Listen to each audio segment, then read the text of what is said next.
Julia Bradley, thank you. Joining me live now, my panel, Liberal MP Jason Falinski, from the Labor Party, Patrick Gorman. Jason's late, Patrick. He is. To start. He's going to walk on. He's doing a walk on. He's arriving. Did you not start without me again? Well, we were going to. You just made it. You were going to be particularly shamed. In the end, it's just a partial shaming, perhaps we'll call it. Good to have you here. Nice to be here, thank you. Nice to be in the studio with you, Patrick. Are you going to leave early too? Oh, it depends what Tom says. Or you, for that matter. Normally when you're late, you give a reason. Is there... I thought we started at 11:40. All right, so got a note? we'll call it a communication breakdown. Jesus. Let's get into what's happening on the political side of things today. Interesting from the Treasury Secretary, 150,000 jobs to go roughly when JobKeeper ends. Are you comfortable with that figure? Of course, no one's comfortable with... of course, I am not comfortable with that. No one's comfortable with people losing jobs.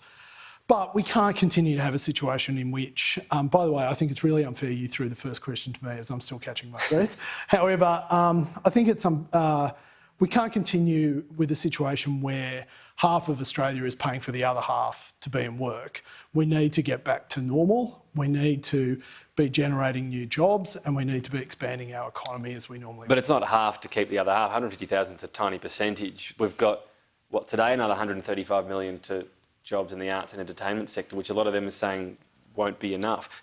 The issue here is there will be jobs Tom, can I ask you events. a question? Has there ever been a government program where the recipients have said, actually, this is enough? JobKeeper might have been one. I don't think so. There were still people saying, oh, we need more than this. Yeah, the universities. The units, I rest my case. The event, they got a pretty rough deal. There'll be businesses, though, won't there, in events, in international tourism, that could be there and thriving in a year. Yes. But the gap's too long and they will die off. And that's where we need to move. So we need to move from a general stimulus package that has broad-based approach to now getting down to specific sectorial help.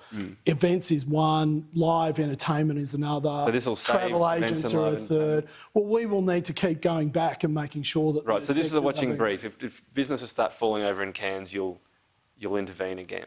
Well, that's not my decision, but the government absolutely would look at that. Yeah. Patrick, we haven't had a firm alternative presented by Labor other than just keep JobKeeper going, whereas we know a lot of businesses are back on their feet, so it seems too broad. Look, it is good news that some businesses are back on their feet, but 150,000 people losing their jobs in coming months is a pretty scary thing. We don't have access to the Treasury modelling that the government has access to. We've been very constructive. Did you understand it anyway? We've been very constructive throughout this pandemic. I think our record shows that.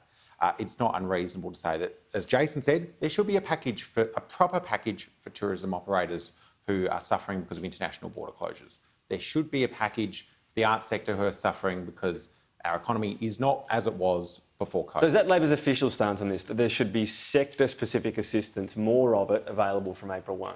Well, the unfortunate thing is that we are now 3 days from the end of JobKeeper. So JobKeeper is going to end. But I'm just trying to mark here. We can't go back in time until... Sure, but I'm just trying to find out what Labor thinks would have been a good idea, because in 3 months, if this isn't going well, I want to be able to go back and say the specific suggestion you made. So you're talking about sectors, the ones you named there, should have more assistance than is being provided by the government. Look, the simplest thing to do would be for this government to have either delivered sector-specific packages before they wound down JobKeeper, and also to acknowledge that their end of JobKeeper was also tied to their promise around progress on the vaccine. The reality is the government had said, we're going to end JobKeeper at the end of March, by which time they expected about 4 million vaccine doses to have been delivered in the arms of Australians.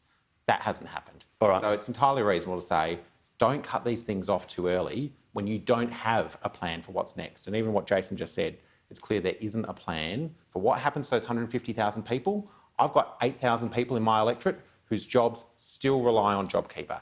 Now, I hope they all have a job over the next month, but I'm very fearful people are going to be knocking on my door saying, I've lost my job, and the reason that has been given is that the businesses are We'll know soon enough on that, so perhaps we'll be talking in the real world experience by then. Scott Morrison.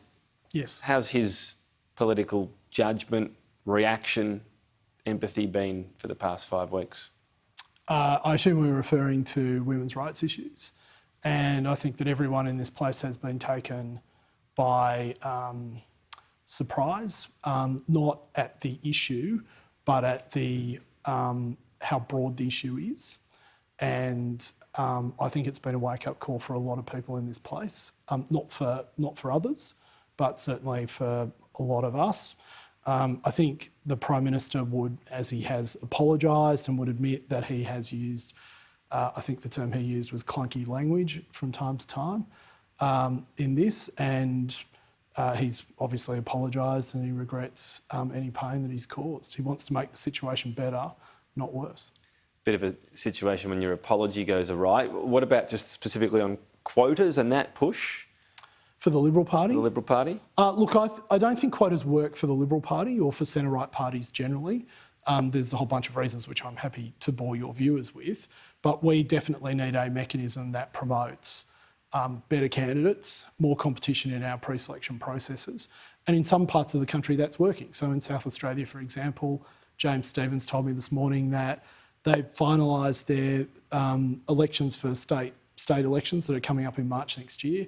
80% of the candidates in winnable Liberal seats are women for that. So the Liberal Party can achieve this. It's a matter of us actually getting on with the job and doing it. So there's multiple ways to do things. If the Liberal Party went about quotas or targets for quotas within candidate lists and let that filter through ultimately to federal parliament, would Labor say, fair enough, you're taking action?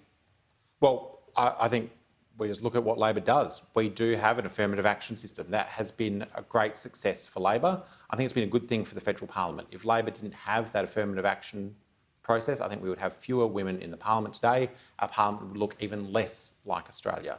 So I've previously written that I think the Prime Minister should look at having some sort of an affirmative action system.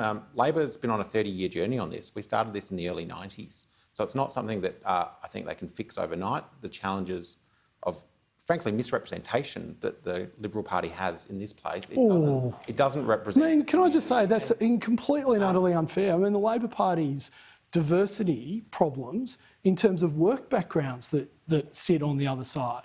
I mean, diversity for the Labor Party in work backgrounds is a class action lawyer. I mean, it's just absurd, the situation. You can't say that on our side of the parliament. And frankly, if we replicate... Would you like to see more occupation represented by Labor?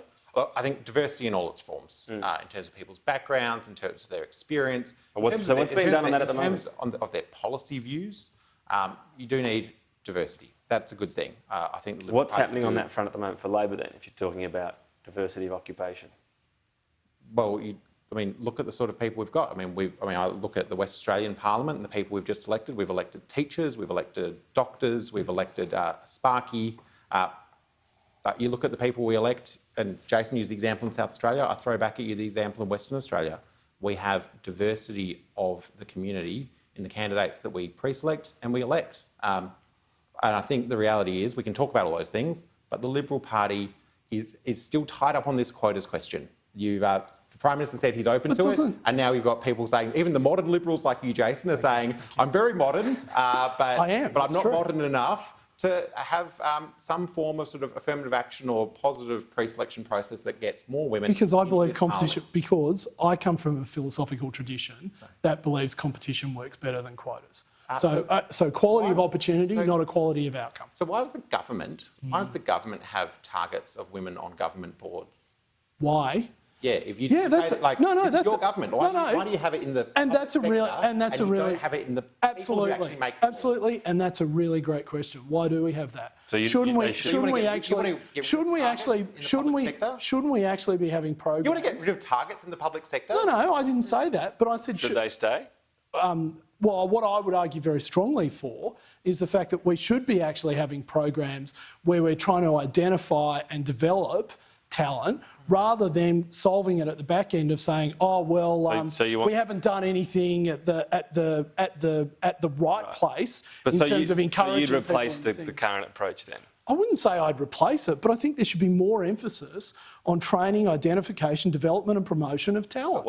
What about keeping in place the quota? And what we do is keeping in place the quota or not? I think a quota system is frankly an admission of failure that you didn't do all the hard work up front. All right. But we haven't failed. If you look at 2019, the class of 2019, the intake in 2019... It's a multi-decade failure. That is unfair. The Howard government in 1996, 36% of that parliamentary party room There's a failure was somewhere women. if you're Have you 25%. got a Our Senate... There's a failure somewhere if hang you're on, 25%. Tom, with Is there not? respect, our Senate party room is 50% women. The class of 20... Yeah, well, the failure was... How's your House of Reps the party failure room? was that in 2010, 2013 and 2016, we did not pre-select enough women in winnable seats, so that by the time we got to this point... This is not a failure... Our failure happened 10 years All right. ago. It's not happening now. Got to It's Tony go. Abbott's fault. Jason, Don't upset. Patrick, thanks as ever. So you've got a watch on there. I'm sure it'll be working next time. Talk again soon.